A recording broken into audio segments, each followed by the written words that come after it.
باحق ہیں اور واقعاً امام پر جچتے بھی ہیں، آپ کے علاوہ کسی کو یہ زیب نہیں دیتے، جی لیکن اس سے بڑھ کر، اس سے بالاتر ایک آپ کا مقام ہے جو آپ کا بعنوان امام تعارف ہے۔ اور چونکہ خداوند متعال نے آپ کو امام قرار دیا ہے، جیسا کہ رسول خدا صلی اللہ علیہ وآلہ وسلم کی حدیث بھی ہے کہ امام حسن اور امام حسین یہ امامان ہیں، یہ دو امام ہیں، جی چاہے بیٹھے ہوئے ہوں جی یا کھڑے ہوئے ہوں، جس بالکل حالت میں بھی ہوں۔ اور اس حدیث کو دونوں طرق کے ساتھ اہل سنت نے اپنی معتبر کتابوں میں بھی ذکر کیا ہے، اور منابع اہل تشیع کے اندر بھی اس حدیث کا ذکر موجود ملتا ہے۔ لہٰذا آپ کا تعارف بعنوان امام یہ جاننا ضروری ہے، اور اس کے مقابلے میں ہمارا کیا وظیفہ بنتا ہے، کیا فریضہ بنتا ہے، کیا ہماری ذمہ داری بنتی ہے، اس کو ہمیں سمجھنا چاہیے کہ امام کا مختصر معانی جو کل عرض کیے تھے وہ یہ ہے کہ عربی زبان کے اندر جو چیز سامنے موجود ہو اس کو امام کہا جاتا ہے۔ جیسے مثال کے طور پہ یہ چیزیں جو کتابیں میرے سامنے رکھی ہیں، ان کو ہم کہیں گے کہ امامکم، یعنی یہ آپ کے سامنے رکھی ہوئی ہیں۔ اسی طرح جو ہے وہ اصطلاحی معنی کے اندر امام یعنی وہ چیز کہ جو انسان کے سامنے موجود ہو، آپ کی نظریں اس پر ٹکی ہوئی ہوں، آپ اس کو بغور دیکھ رہے ہوں، چونکہ انسان کے سامنے بہت ساری چیزیں ہوتی ہیں، ممکن ہے ان سے غافل ہو، ان کی طرف اصلاً کوئی توجہ نہ کرے، یہ امام کے اصطلاحی معنی سے خارج ہو جائے گا۔ امام کا اصطلاحی معنی یہ نہیں کہ وہ چیز جو آپ کے سامنے ہے، آپ کی نگاہیں اس کے اوپر لگی ہوئی ہیں، آپ اس کو دیکھ رہے ہیں، مشاہدہ کر رہے ہیں، اور اس کے ساتھ ساتھ آپ کا ہدف، آپ کا مقصد یہ ہے کہ آپ اس کی پیروی کریں، آپ اس کی اطاعت کریں، اور اس کے مقابلے میں جو ہم فریضہ محسوس کرتے ہیں وہ فریضہ اطاعت ہے، ان کی فرامین کو بجا لانا، ان کے جو ان کی چاہت ہے، حتیٰ فرامین سے بھی بڑھ کر ایک چیز ہمیں یقین ہے کہ ہمارا امام ہم سے یہ چاہتے ہیں، اور انہوں نے ہمیں حکم نہیں دیا، انہوں نے ہمیں کوئی فرمان نہیں دیا کہ آپ یہ کام کریں، لیکن ہمیں معلوم ہے کہ امام ہم سے چاہتے ہیں، بس ان کی چاہت کی اساس پر ہمیں اس کام کو انجام دے دینا چاہیے۔ لہذا یہ امام کا اصطلاحی معنی ہے کہ جس کو آیات نے بھی بیان کیا ہے، جیسا کہ سورہ مبارکہ بقرہ کی آیت نمبر 142 کے اندر، جہاں پہ خداوند متعال نے حضرت ابراہیم کو امام کا عنوان دیا کہ جاعلک للناس اماما، اور اسی طرح سے دیگر آیات کے اندر کتاب موسیٰ کو امام قرار دیا گیا ہے، ہدایت ہے، رحمت اور امام۔ اور انشاءاللہ تعالیٰ کہ جو احادیث مبارکہ جن کی طرف ہم ابھی توجہ کریں گے، اس کے اندر بھی یہی موضوع اسی طرح سے بیان کیا گیا ہے، اور اس کو اسی طرح سے دیکھا گیا ہے۔ یہ ابھی تک کی جو گفتگو تھی یہ ساری کی ساری وہ کہ جس کا جو کل کی گفتگو کا جی خلاصہ، اور کل کے جو یعنی جو چیز آپ کی خدمت میں عرض کی ہے اس کا خلاصہ بیان کیا گیا ہے۔ جی اب ہم جیسا کہ آپ کے سوال کا ظاہراً دوسرا حصہ ہے کہ ان احادیث کی طرف توجہ کریں، ان ائمہ معصومین کے کلام کی طرف توجہ کریں جہاں پر یہ ہمارے سامنے اس مطالب کی وضاحت پیش ہو سکتی ہے۔ سب سے پہلے ہم خود رجوع کرتے ہیں نہج البلاغہ کی طرف، کہ جو امیر المومنین علیہ السلام کے فرمائشات، آپ کے کلمات، خطبات کا جو ہے مجموعہ ہے۔ البتہ یہ سارے کے سارے خطبات نہیں ہیں، سارے کے سارے امام نے اپنی پیدائش سے لے کر اپنی شہادت تک جو کچھ فرمایا سب کا سب جناب مرحوم سید رضی نے اس کے اندر جمع آوری نہیں کیا ہے، بلکہ ان کا چونکہ وہ ایک ادیب تھے لہٰذا ان کا مقصد یہ تھا کہ اس کے اندر ادبی شاہکار، جو ادبی نمونے جو ان کی نگاہ میں بہت بالا نمونے تھے، اس کو انہوں نے یہاں پر جمع آوری کیا ہے۔ لہٰذا یہ نہج البلاغہ جو ہے وہ امام کے خطبات کا ایک مجموعہ ہے کہ جو بہت ہی گراں قدر مجموعہ ہے۔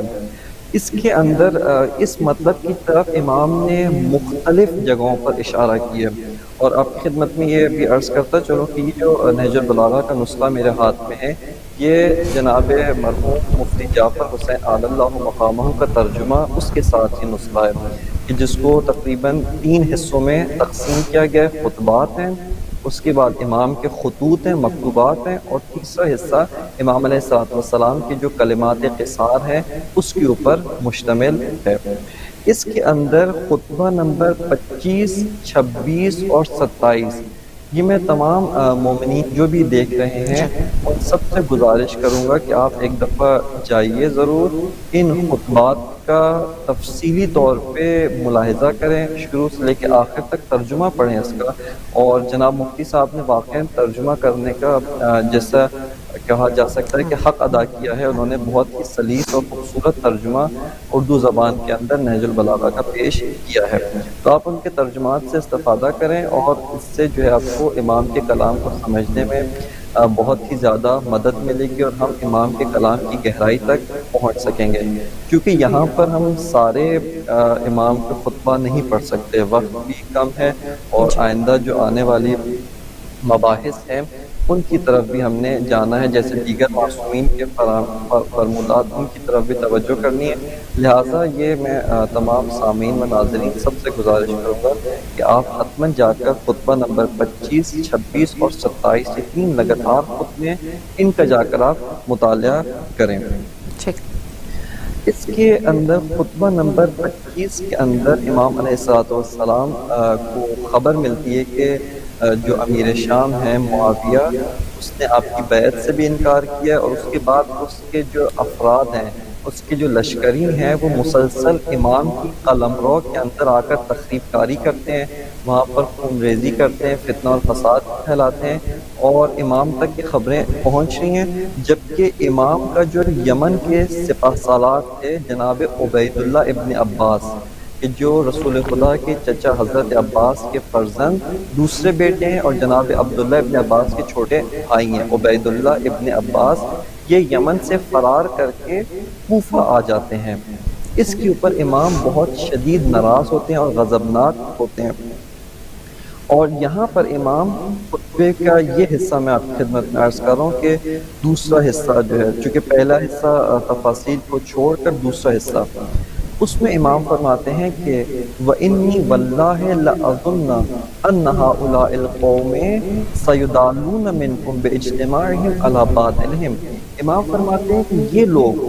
جن کو میں دیکھ رہا ہوں، جو تمہارے دشمن ہیں، جو تمہارے مقابل میں ہیں، یہ عنقریب تم سے حکومت چھین لیں گے، یہ عنقریب تم سے حکومت کو غصب کر لیں گے، تمہارے ہاتھ میں جو حق کی حکومت ہے تم سے چھن جائے گی۔ اس کی وجہ کیا ہے؟ امام فرماتے ہیں بِإِجْتِمَاعِهِمْ عَلَى بَاطِلِهِمْ۔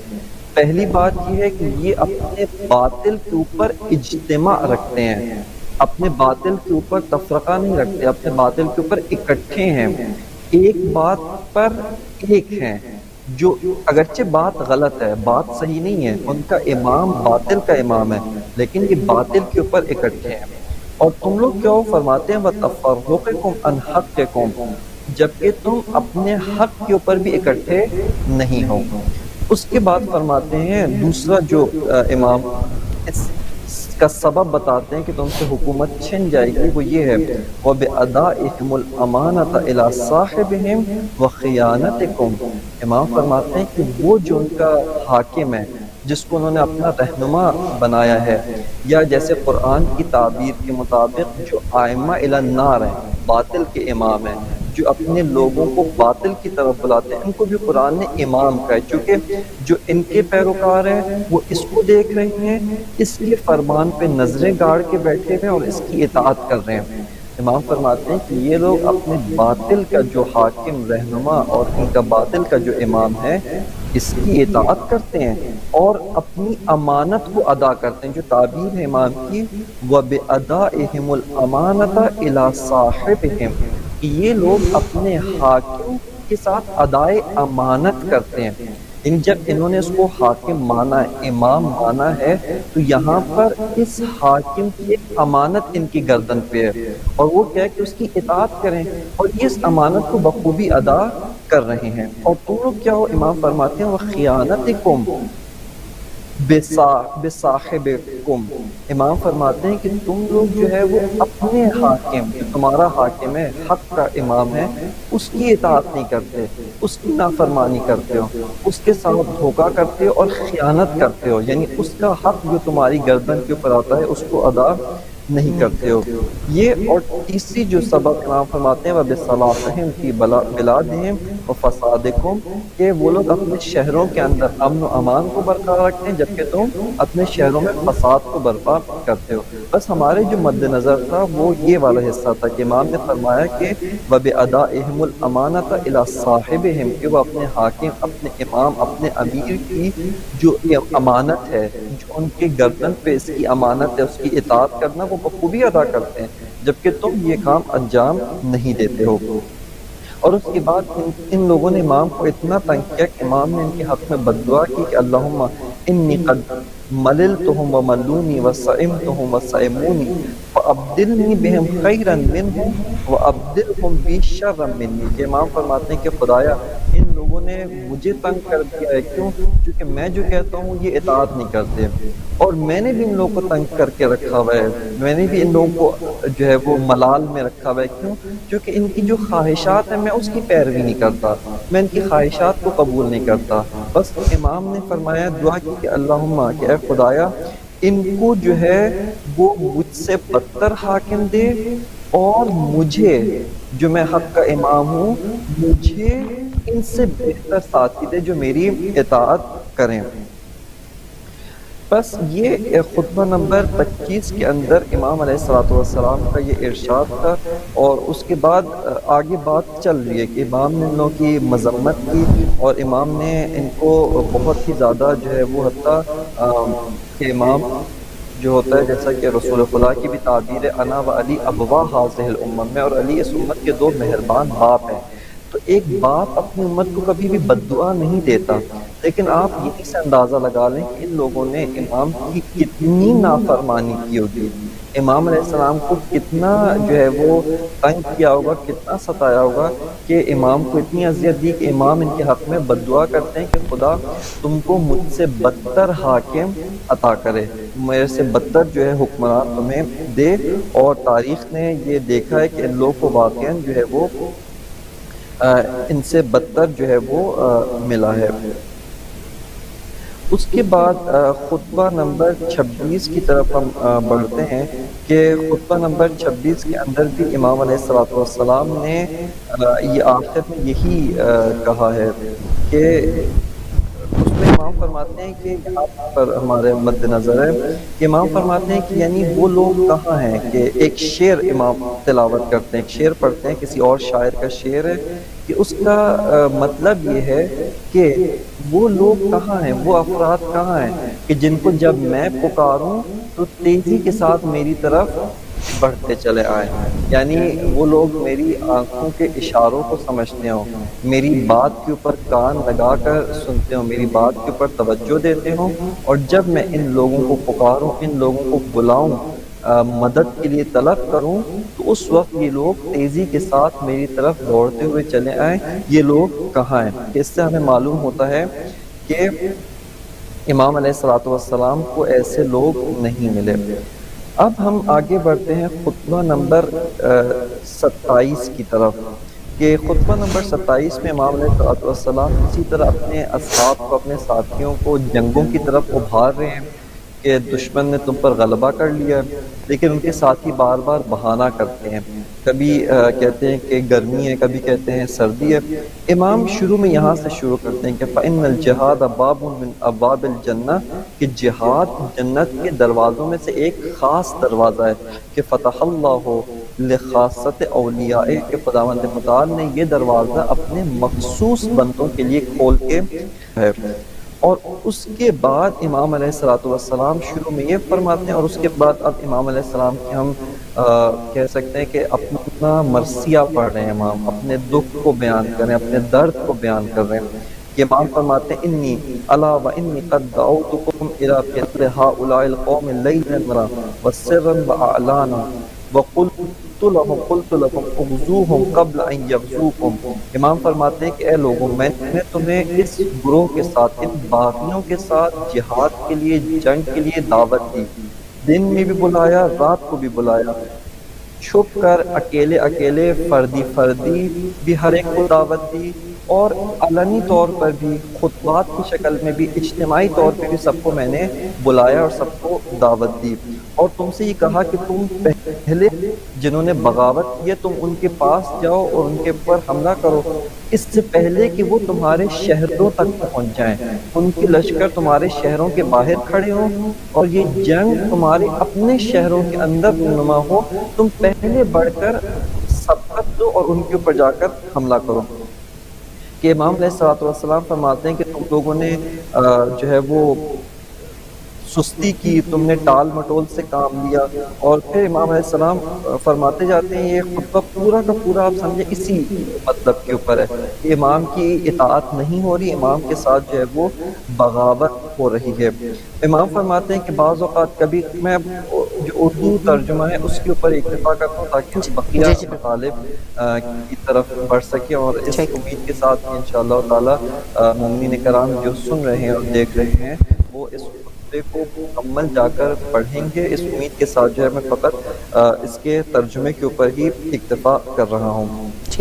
کہ امام علیہ الصلوۃ والسلام اس کے بعد ذکر کرتے ہیں کہ تم لوگ کیا بہانے بناتے ہو، فرماتے ہیں کہ جب گرمیاں آتی ہیں اور کہتا ہوں کہ جنگ کے لیے نکلو، تم کہتے ہو کہ گرمی ہے، گرمی کے اندر جنگ بہت شدید ہے، پھر گرمیوں کا موسم گزرتا ہے، سردیاں آتی ہیں، تم کہتے ہو سردی ہیں۔ پھر امام فرماتے ہیں کہ اگر تم سردی اور گرمی سے اتنا ڈر رہے ہو، اتنا خوف کا شکار ہو، تو ننگی تلواریں، نیزے اور تیر دیکھ کے تو تم بہت زیادہ ڈر جاؤ گے، تم اس سے زیادہ اپنے گھروں کے اندر دبک کے بیٹھ جاؤ گے، بالکل اپنے گھر کی جو ہے نا وہ زمین کے ساتھ چمٹ کے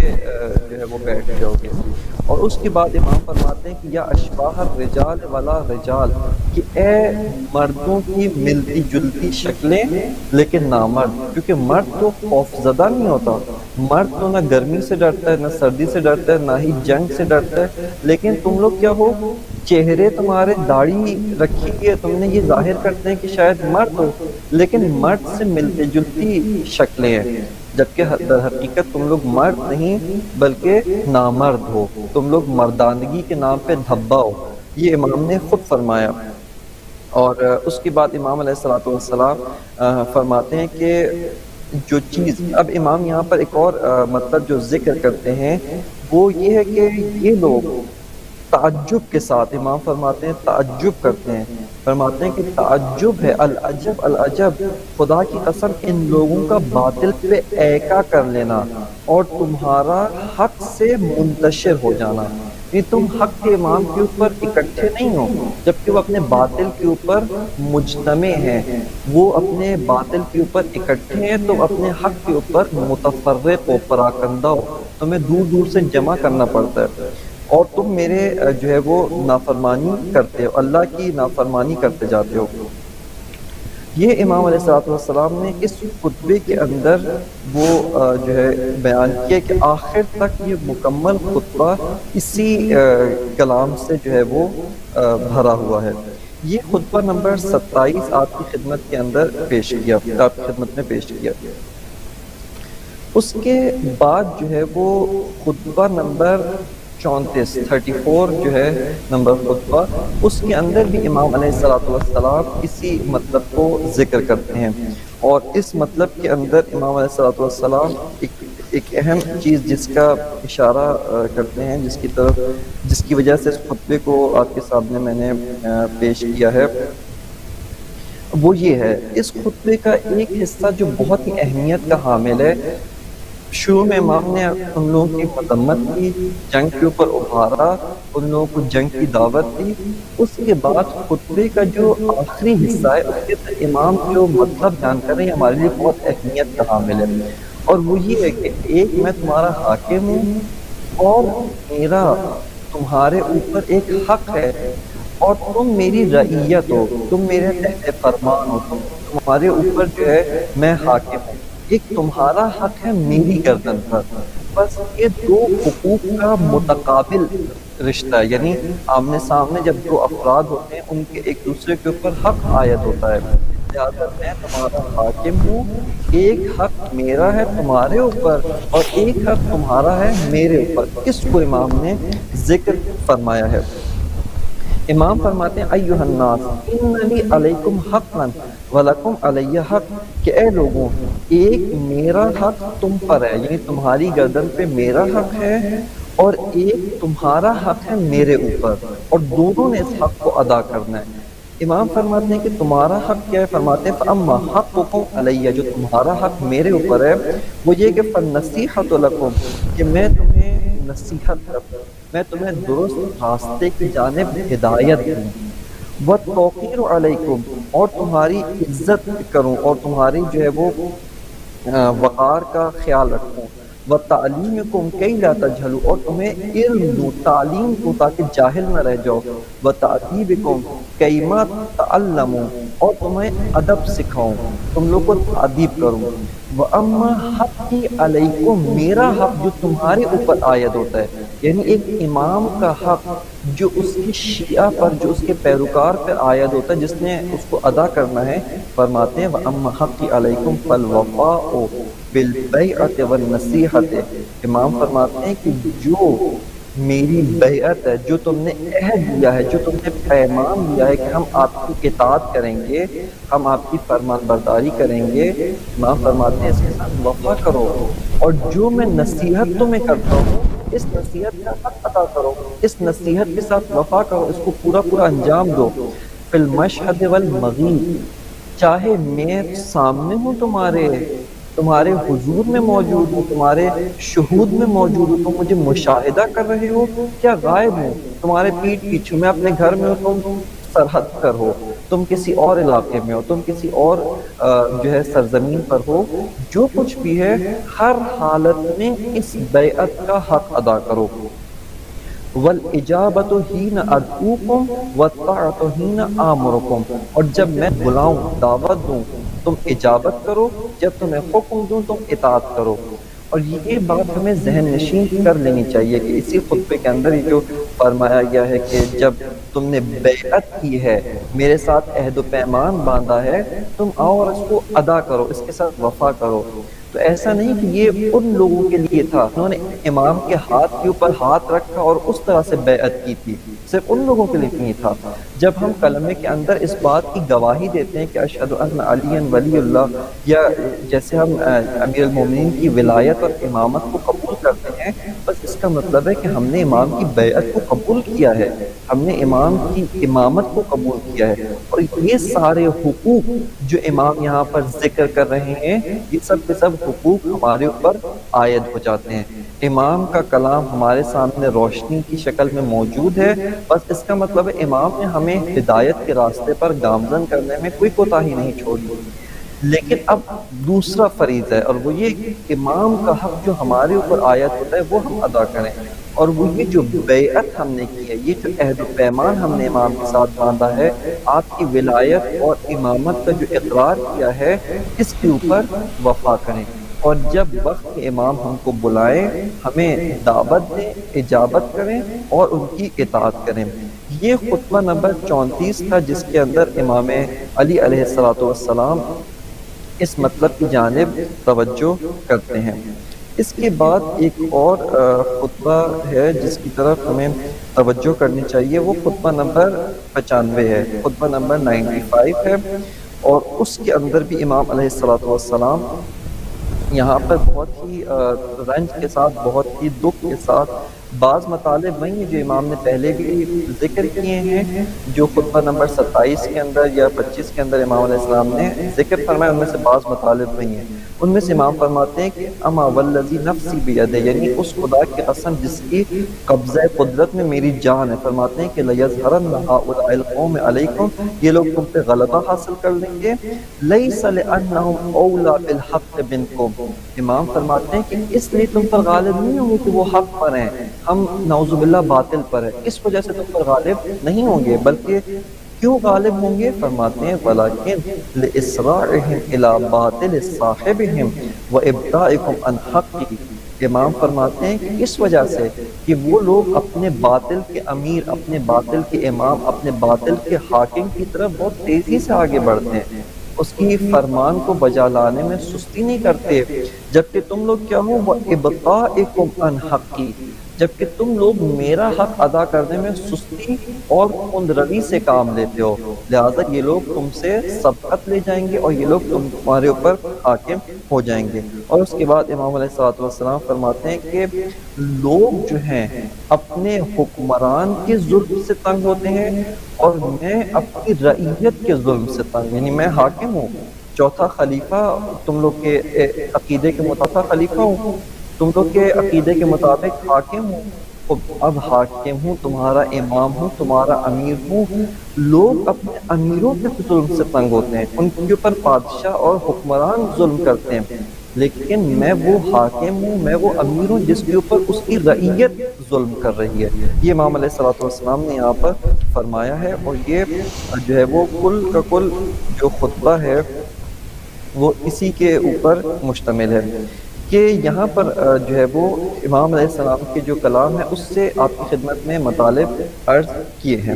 یہ امام علی علیہ السلام کا جو خطبہ تھا اس کی طرف ہم نے توجہ کی، اس سے مطالب کو ذکر کیا ہے۔ اس کے بعد امام حسین علیہ السلام کا ایک جو ہے خط جو امام علیہ السلام نے اہل کوفہ کی جانب لکھا، جب کوفے والوں نے امام کو خطوط لکھے، جب کوفے والوں نے امام کو خط لکھ کر اپنی طرف بلایا، تو اس وقت امام علیہ السلام نے ان کو بھی جواباً خط لکھا اور اپنے بھائی جناب چچا زاد بھائی جناب مسلم ابن عقیل کو بھیجا۔ جو کوفیوں نے امام علیہ السلام کو خط لکھا تھا اس کے اندر انہوں نے یہ ذکر کیا تھا اور یہ کہا تھا کہ ہمارا کوئی امام نہیں ہے، ہمارا جو ہے وہ کوئی امیر نہیں ہے کہ، اور اس کے بعد امام علیہ السلام نے کوفیوں کو جو خط لکھا اور اس کے اندر امام نے فرمایا کہ میں نے تمہاری ساری باتیں سمجھ لی۔ میں امام کا جو خط ہے اس کا متن ایک دفعہ پڑھ کے اور اس کا مختصر سا ترجمہ کر کے جو ہے وہ پیش کر دوں کہ امام علیہ السلام نے فرمایا، اس کے اندر شروع میں فرماتے ہیں کہ قد فہمت کل الذی اختصصتم وذکرتم، کہ جو کچھ تم نے ذکر کیا، جو کچھ تم نے کہا وہ مجھے سمجھ میں آ گئی ہے، تمہاری بات کا محتوا و مطلب میں سمجھ چکا ہوں کہ، اور تمہارا کلام کا خلاصہ یہ کہ انہ لیس علینا امام فاقبل، کہ ہمارا کوئی رہنما، کوئی لیڈر، کوئی قائد، کوئی امام نہیں ہے، بس آپ ہماری طرف تشریف لے آئیں۔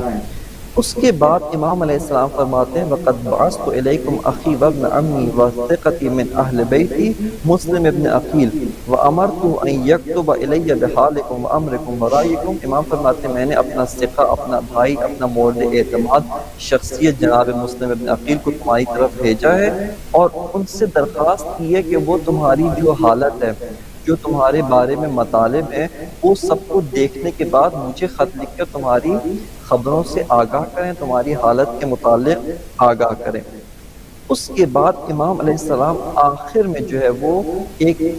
مطلب لکھتے ہیں جو اہمیت کا حامل ہے، اور وہ یہ ہے کہ امام فرماتے ہیں کہ فَالْأَمْرِ امام،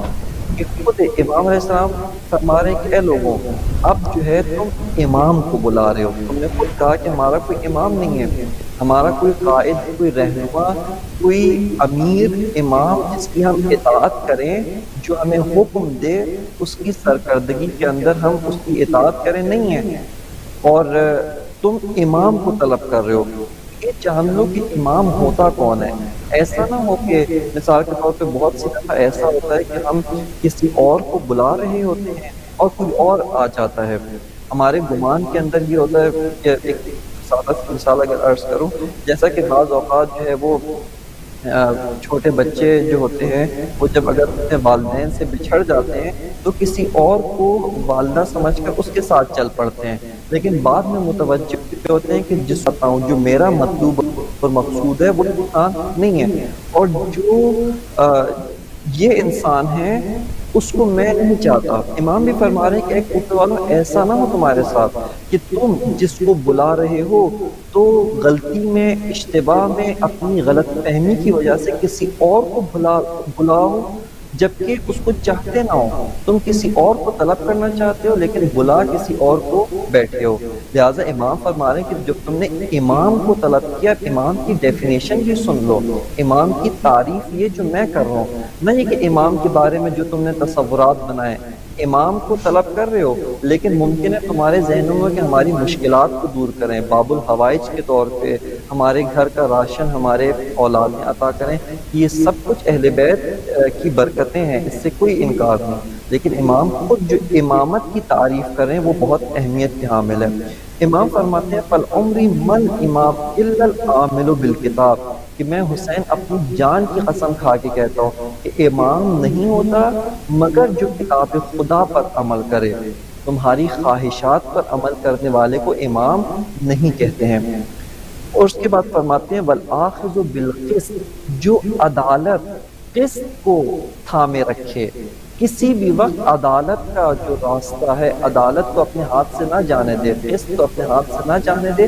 اگرچہ میرے اپنے پیروکار، میرے اپنے ماننے والے کے خلاف ہی کیوں نہ ہو، میرا اپنے ماننے والے پر سزا جاری کرنا کیوں نہ پڑے، لیکن عدالت کا اگر یہ تقاضا ہے میں عدالت کے مطابق فیصلہ کروں گا. والدائن بالحق، اور حق کے مطابق چلنے والا، والحابس نفسہ علی ذات اللہ، اور اپنے آپ کو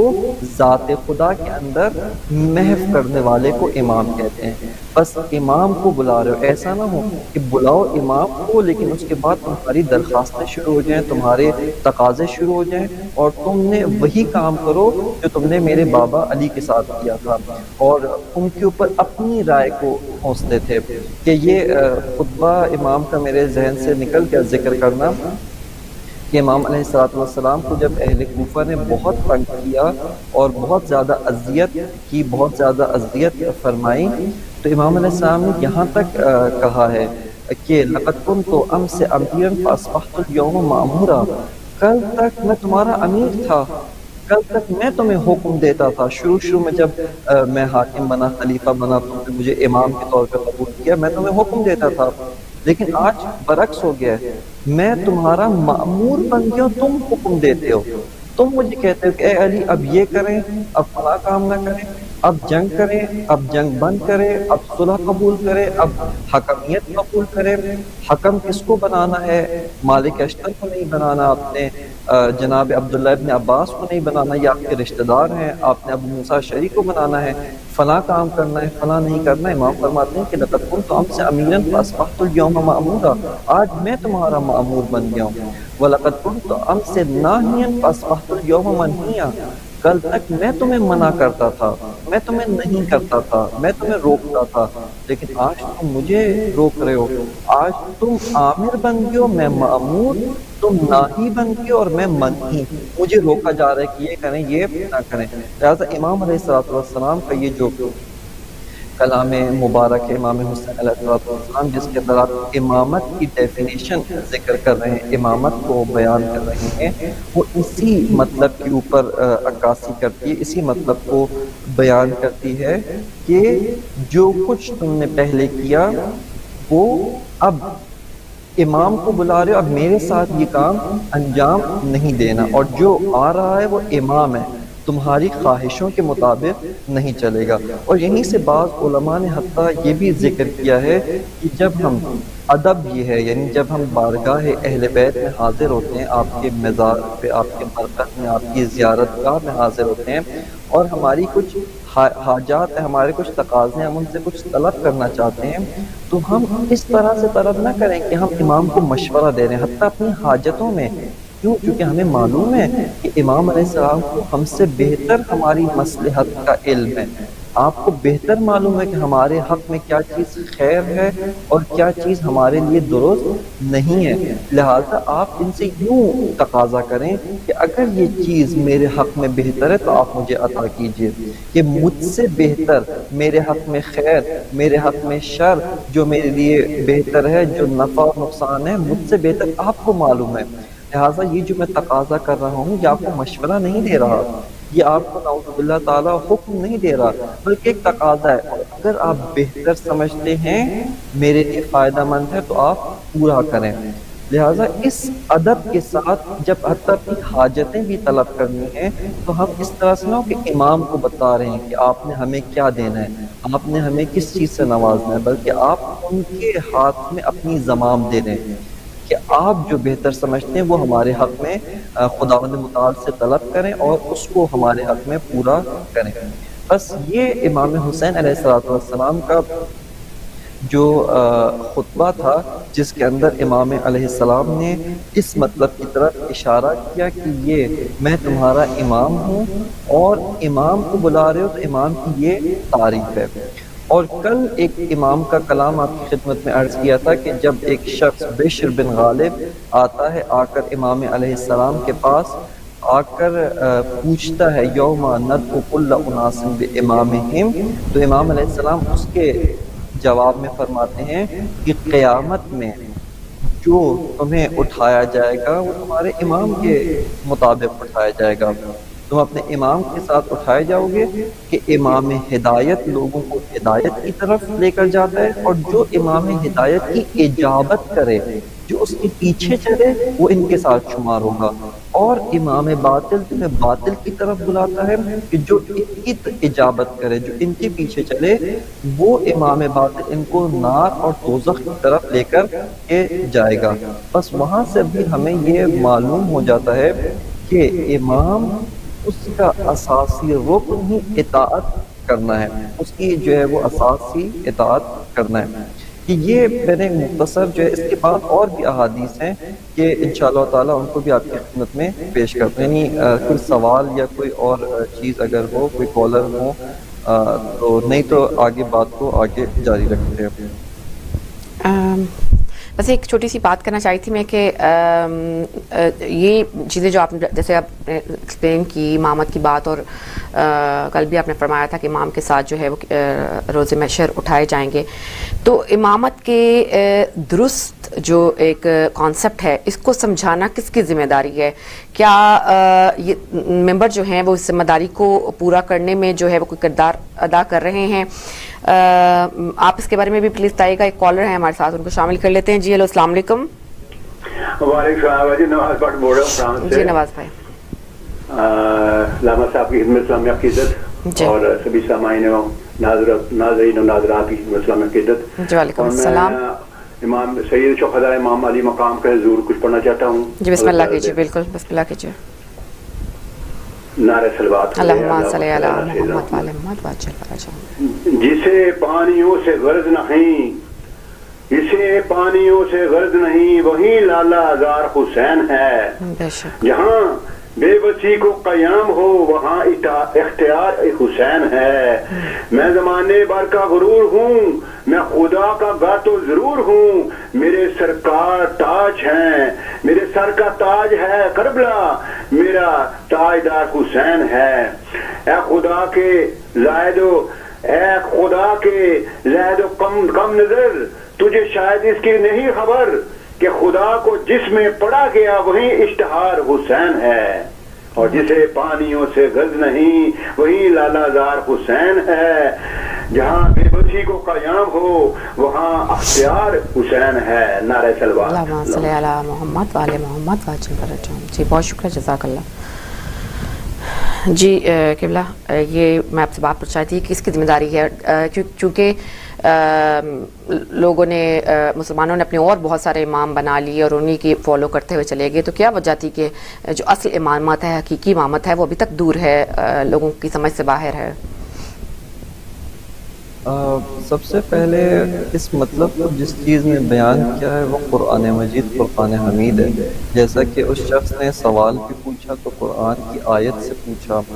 اور جو دیگر آیات کل بھی تلاوت کی تھی اور آج بھی ان کا حوالہ دیا ہے، وہ خود اس مطلب کی طرف گواہ ہیں۔ بس اس مطلب کو خود قرآن مجید نے کھول کر بیان کیا ہے، اور اس مطلب کی طرف قرآن مجید نے ہماری رہنمائی کی ہے۔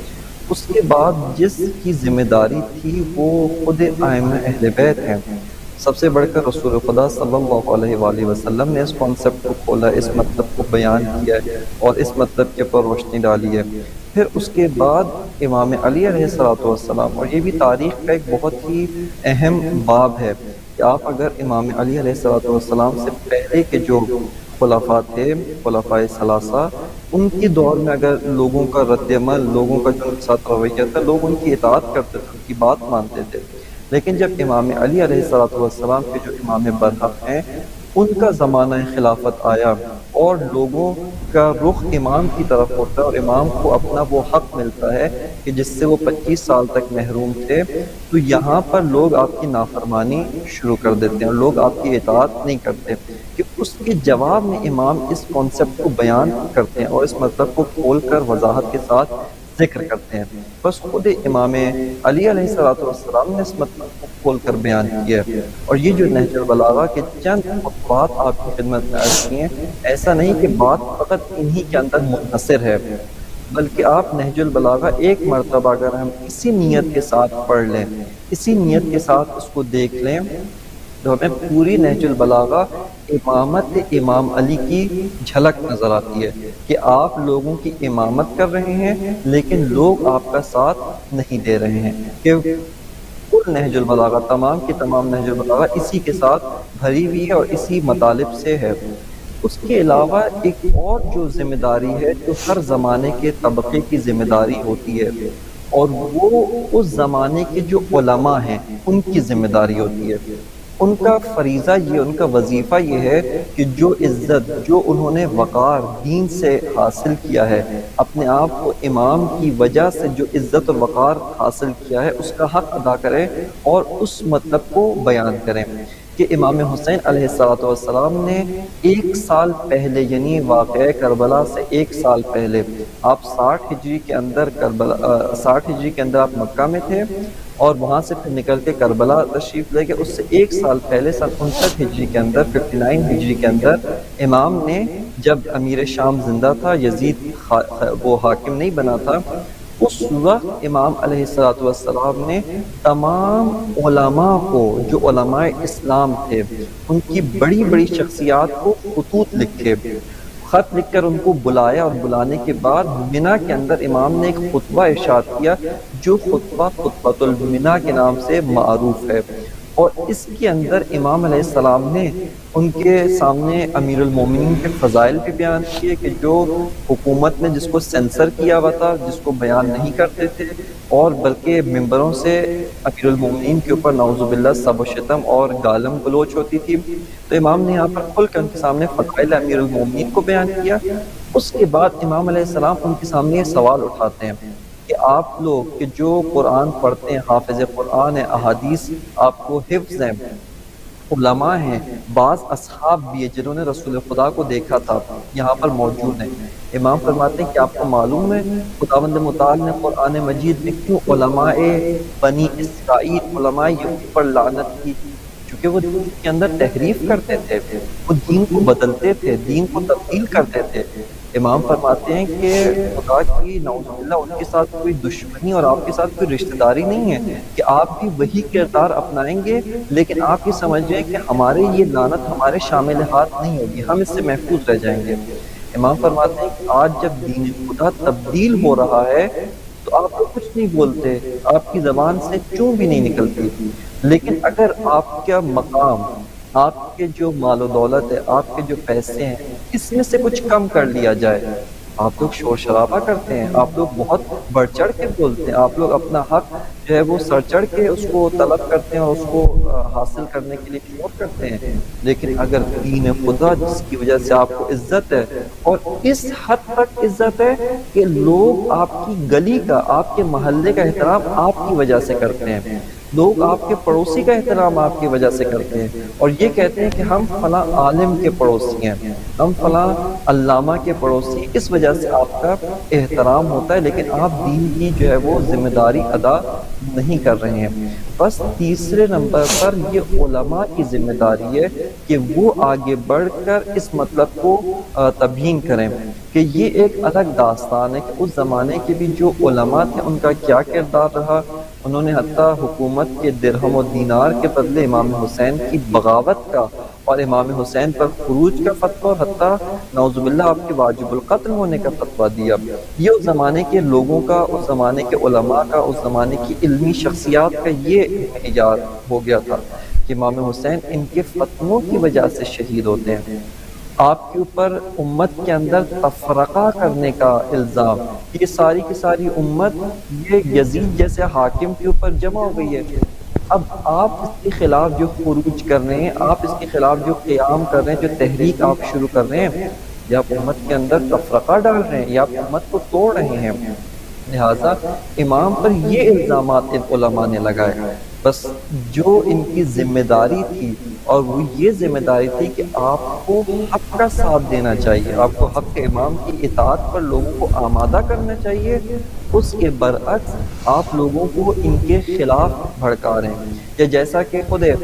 جناب امیر المومنین علی بن ابی طالب علیہ السلام کے دور کے اندر جب اصحاب جمل امام کے خلاف اٹھتے ہیں تو امام علی علیہ السلام کوفہ کے اندر حضرت عمار یاسر اور اپنے فرزند ارجمند امام حسن مجتبیٰ علیہ السلام کو بھیجتے ہیں کہ وہاں پر جو پڑھی لکھی شخصیت جو بعد میں صفین کے اندر جن کو حکم بنایا گیا ابو موسیٰ اشعری، کہ جن کے بارے میں بہت ہی تاریخ کے اندر عجیب و غریب واقعات ان سے نقل ہوتے ہیں، یہ لوگوں کو امیر المومنین سے روک رہے ہیں۔ ان کا ذمہ داری یہ تھی کہ جس طرح سے آپ پہلے والے خلفاء کے دور میں لوگوں کو ان کی اطاعت کے اوپر ابھارتے تھے، یہاں پر بھی آپ کی ذمہ داری یہ کہ حاکم وقت جس کو انہی لوگوں نے چنا یا جس کو انہی لوگ جس کے پر آئے جنہوں نے پہلے 3 خلفاء کی بیعت کی، لہٰذا ایک مشروع حکومت جس کو شرعی حیثیت حاصل ہے، جو رسول خدا کی حدیث کے مطابق بھی حکومت کے حقدار ہیں اور لوگوں نے بھی ان کو قبول کیا ہے، اور جو ان کے خلاف قیام کرے وہ باغی ہوتا ہے۔ لیکن یہاں پر وہ ابو موسیٰ اشعری کا جو مشہور جملہ ہے جس میں آپ کہتے ہیں کہ جو اپنے گھر میں ہے وہ سو جائے اور جو کھڑا ہوا ہے اس کو بیٹھ جانا چاہیے، اور جو گھوڑے پر سوار ہو کر تلوار لے کر نکل رہا ہے یہ سب سے بدتر انسان ہے۔ یعنی یہاں پر لوگوں کو وہ بالکل امام وقت کی نافرمانی اور ان کی اطاعت سے دور کر رہے ہیں۔ تو یہ علماء کی ذمہ داری ہے کہ وہ آئیں اور آ کر اس مطلب کو بیان کریں، اور ایک شخصیت کہ جس کی تاریخ کے اندر اس حوالے سے بہت کاوش ہے اور وہ ایک ضرب المثل کا درجہ رکھتے ہیں، وہ جناب عمار یاسر ہے، کہ جن کو امیر المومنین اسی وجہ سے کہ عمار یاسر صحابی پیغمبر بھی ہیں، صحابی رسول بھی ہیں، رسول خدا کا زمانہ بھی دیکھا، اور آپ لوگوں کو حق کی اطاعت میں لانے میں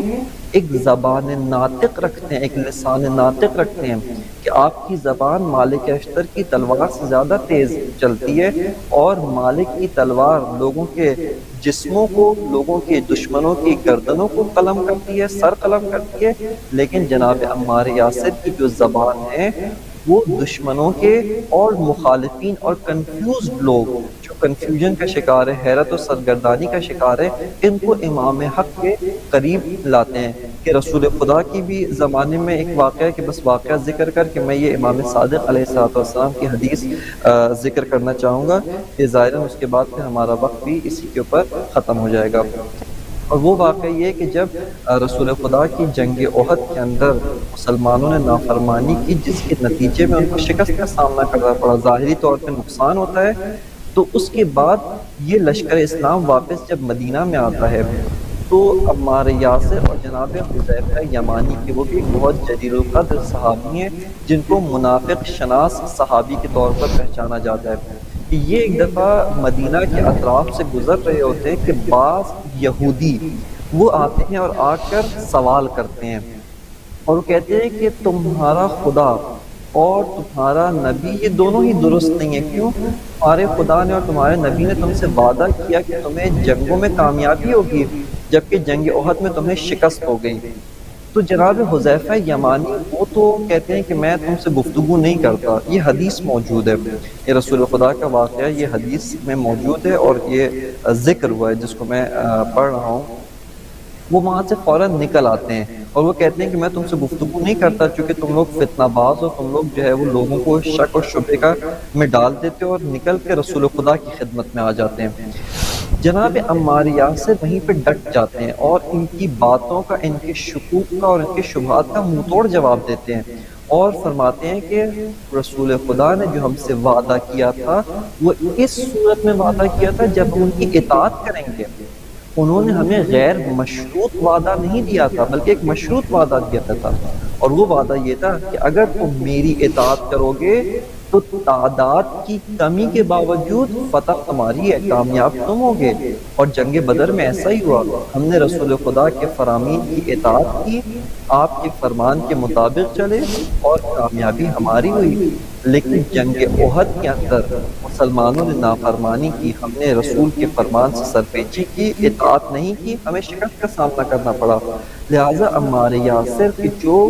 اس امت کی بہت جلیل القدر شخصیت اور صحابی جن کو رسول خدا نے یہ فرمان دیا کہ تقتلوک فئۃ الباغیہ، اے عمار تمہیں ایک باغی جماعت قتل کرے گی، یعنی حق اور باطل کا ایک معیار بن گئے تھے. اور ان کی وجہ سے حق اور باطل پہچانے جانے لگا کہ جس طرف عمار ہوں گے وہاں پر حق ہے، اور جہاں پر جو گروہ، جو لوگ، جو قوم عمار کے مقابلے میں وہ باطل پر ہے، تو انہوں نے ہر موقع پر حق کا ساتھ دیا. یہ ایک علماء حق کی نشانی ہے کہ جو ہر صورت میں حق کھول کر بیان کرتے ہیں. یہ بس علماء کی سب سے بڑی ذمہ داری ہے کہ وہ آئیں اور آ کر اس مطلب کی وضاحت کریں، لیکن اس کا یہ مطلب نہیں کہ عوام جستجو نہ کریں، کوشش نہ کریں. ہم کب تک اپنے آبائی دین کے اوپر جو ہم نے اپنے والدین سے سنا، جو کچھ ہم نے بچپن سے سنتے آ رہے ہیں اسی پر اکتفا کریں گے؟ بلکہ آج کے دور میں جب سب طرح کے وسائل موجود ہیں، ایک سے بڑھ کر ایک علماء، نورانیت، علم اور ہر چیز موجود ہے، جہاں گمراہی کے تمام اسباب موجود ہیں وہیں پر الحمدللہ ہدایت کے بھی سارے اسباب اس زمانے میں موجود ہیں. لہٰذا اب خود عوام کو بڑھ کر جو ہے وہ جستجو کرنی چاہیے، اس چیز کو طلب کرنا چاہیے، اس کو حاصل کرنا چاہیے اور اس کی کوشش کرنی چاہیے. بس یہ جو کہا کہ علماء کی ذمہ داری ہے، اس سے عوام کا فریضہ اور وظیفہ ساقط نہیں ہوتا ہے، بلکہ ان کی ذمہ داری بنتی ہے کہ وہ طلب کریں، کوشش کریں، ڈھونڈیں، جستجو کریں اور درست مطالب و احادیث ائمہ اہل بیت علیہم السلام سے اپنا وظیفہ اور اپنا فریضہ جو ہے وہ ڈھونڈنے کی کوشش کریں.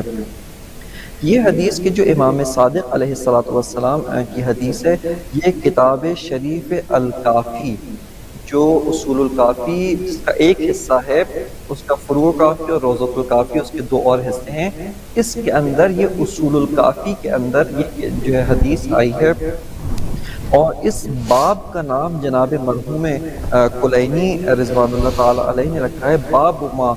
یجب من حق الامام علی الرعیہ، یعنی پورا چیپٹر ہے کہ امام کا حق کہ جو لوگوں کی گردن کے اوپر عائد ہوتا ہے، جو لوگوں کے اوپر آتا ہے. اور وہ حق الرعیت علی الامام، اور رعیت عوام کا حق جو امام کے اوپر ہے، جس کو امام نے ادا کرنا ہے. اس کے اندر وہ ایک حدیث لاتے ہیں امام صادق علیہ السلام سے، معذرت امام باقر علیہ السلام کہ راوی کہتا ہے سألت ابا جعفر، میں نے امام جعفر کے والد یعنی امام باقر علیہ السلام سے پوچھا کہ ما حق الامام علی الناس، لوگوں کے اوپر امام کا کیا حق بنتا ہے؟ قال، امام نے فرمایا کہ حقہ علیہم، امام کا حق لوگوں کے اوپر یہ بنتا ہے کہ ان یسمعوا لہ، اس کی بات سنیں، ویطیعوا، اور اس کی اطاعت کریں. فقلت، اس کے بعد راوی دوسرا سوال پوچھتا ہے اور وہ یہ پوچھتا ہے کہ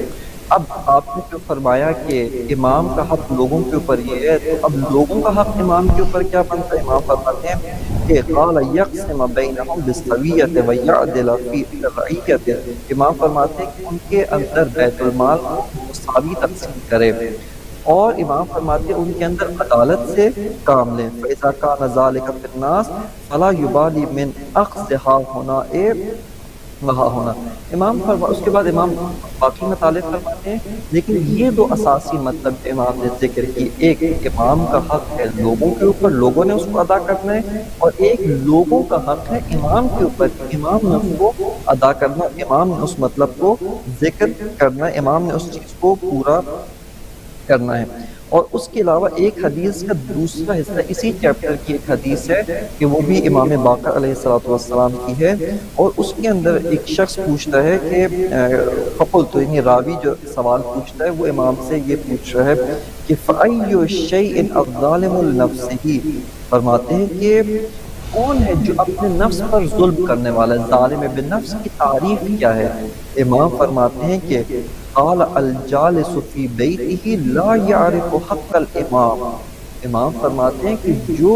اپنے گھر میں بیٹھا رہے اور حق امام نہ پہچانتا ہو، امام کا جو حق اس کی گردن پر عائد ہوتا ہے وہ نہ پہچانتا ہو، والمقتصد، اور جو میانہ روی ہے، جو ظالم نہیں ہے، سیدھے راستے پر چل رہا ہے، وہ کون ہے؟ فرماتے ہیں العارف بحق الامام والسابق فی الخیرات، اور امام فرماتے ہیں کہ جو اپنے امام کا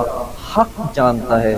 اس کی معرفت رکھتا ہے، امام فرماتے ہیں کہ یہ شخص جو ہے وہ مقتصد ہے، اس نے درست راستہ اختیار کیا ہوا ہے۔ یہاں پر ہماری جو وظیفہ شیعہ کا جو فریضہ بنتا ہے، اور اس مطلب کے اوپر آپ اگر چاہیں تو رسالۃ الحقوق، اس کے اندر بھی امام سجاد علیہ السلام نے امام کا حق لوگوں کے اوپر، لوگوں کا حق امام کے اوپر، دونوں کو تفصیل کے ساتھ بیان کیا ہے کہ وہاں پر بھی ہمیں ان مطالب کی جانب رجوع کرنا چاہیے۔ کہ اسی سے ہم جان سکتے ہیں کہ شیعہ کا فریضہ یہ ہے کہ اگر ہم چاہتے ہیں کہ قبر کے اندر جب یہ سوال کیا جائے کہ مل امام، تمہارا امام کون ہے، یہ نہیں پوچھا جائے گا کہ وہ امام جس کو خدا نے لوگوں پر امام بنایا ہے وہ کون ہے، آپ کا امام کون ہے، آپ کس کی اطاعت کرتے رہے، آپ نے کس کے پیچھے زندگی گزاری، آپ نے کس کے پیچھے چلے، آپ نے کس کی اطاعت کی، کس کے فرامین پر کان دھرتے رہے اور سنتے رہے، آپ نے آیا اس کے کہنے پر گناہوں سے اپنے آپ کو بچایا ہے، گناہوں سے روکا ہے، اس کی اطاعت کی ہے، اس کے فرامین پر چلے ہیں، جس کے فرامین پر چلے ہیں جب سوال کیا جائے گا مل امام، ہمارا پورا وجود،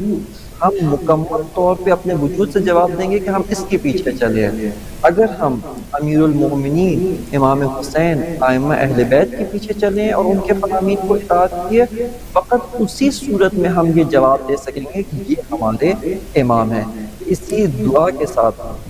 کہ خداوند متعال ہمیں صحیح معنوں کے اندر اہل بیت علیہ السلام کے حق کی معرفت بھی عطا کرے، اور ان کے حق کی پہچان و معرفت کے بعد ان کے مقصد کو سمجھنے اور اس پر اپنی پوری زندگی کو گامزن کرنے کی توفیق عنایت فرمائے۔ بہت شکریہ قبلہ، بہت ہی آپ کی شکر گزار ہوں۔ بہت اچھے طریقے سے آپ نے امامت کے کانسیپٹ کو بھی کلیئر کیا اور کس کی ذمہ داری ہے اس کو بھی کلیئر کیا، اور احادیث سے کے حوالوں سے بھی ہمیں بتایا۔ تہہ دل سے آپ کے مشکور ممنون ہیں۔ اللہ تعالیٰ سے یہی دعا ہے کہ آپ کی بات جو ہے وہ ہمارے دل و دماغ میں جو ہے وہ سرایت کر جائے اور ہم واقعی اس حق کو کی معرفت حاصل کر سکیں۔ جزاک اللہ، اللہ تعالیٰ آپ کی توفیقات میں مزید اضافہ فرمائے، آمین۔